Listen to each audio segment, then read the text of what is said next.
Hi everyone, Henrik Engman, your Swedish Viking in Arizona.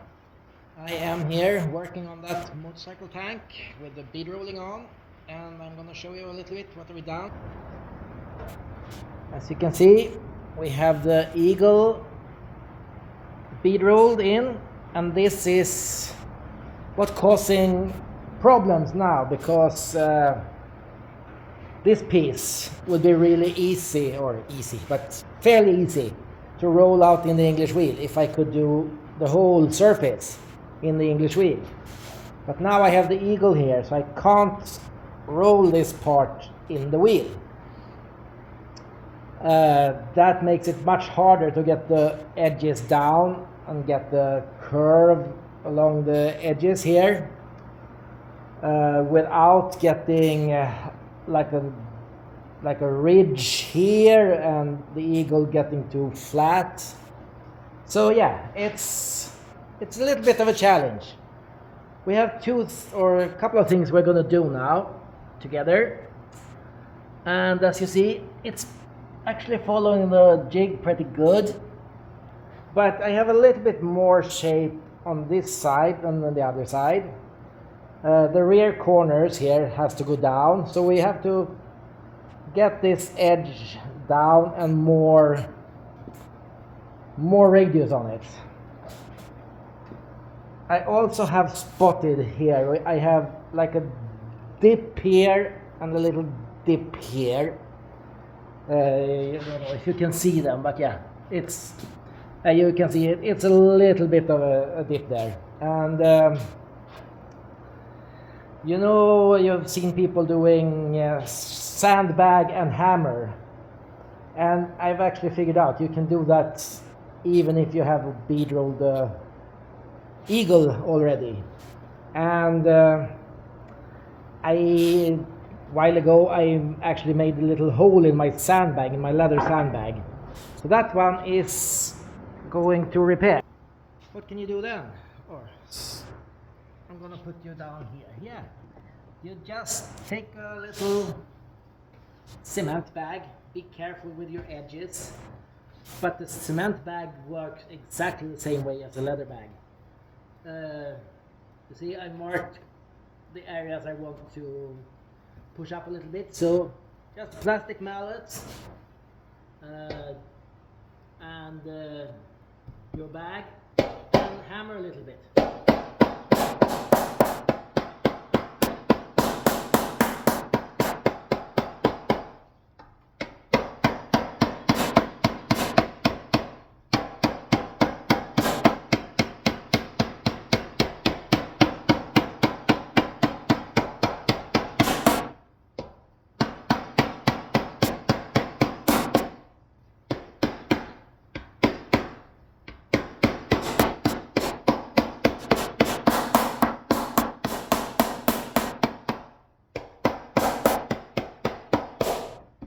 You see, lots of small blows, light blows, not a hard one, because then you get a dent immediately. You just want to stretch the whole area carefully. And as you see now, we don't have that dip anymore here. So yeah, you can do it on a cement bag. I am now going to put you guys here on the shelf. What we're gonna do now, I am carefully going to shrink the edges here. As you remember, we're going to get the back corners down. So I'm going to shrink a little bit harder in the right by the corners, but I'm going to do the whole edge.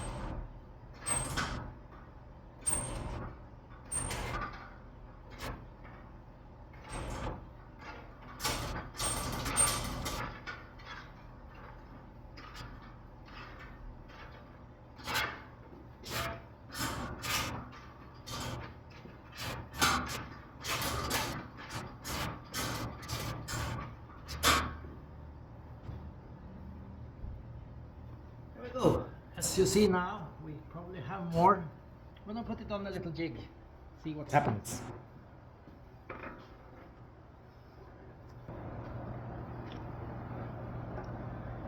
And as you see, the back corners are definitely down. And I have more shape now on this side also. They are more similar. So what I'm gonna just do now is carefully low pressure roll it here in the English wheel to get those little kinks, because every time you shrink you get a tiny kink where you shrink. So if I do that in the English wheel now,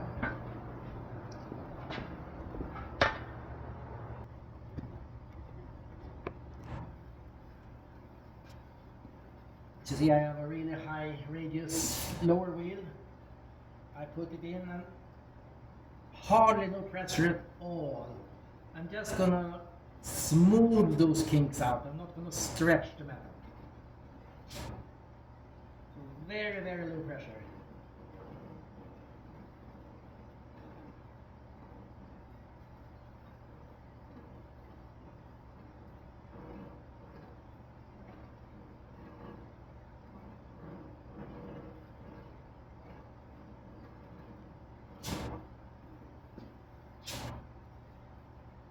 And then sometimes you just see where you have a little dip.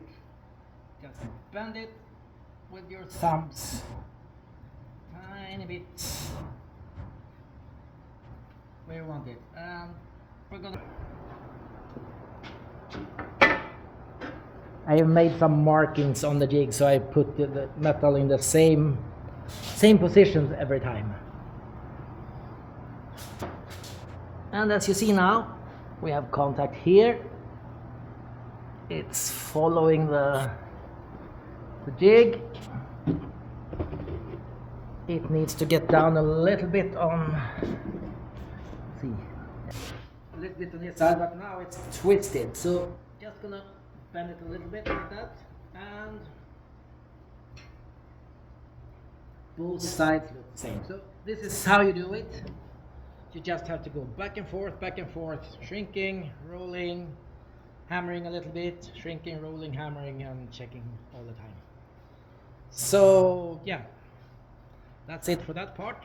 And I am going to finish up this top part, and I will show you later on the finished result. Goodbye.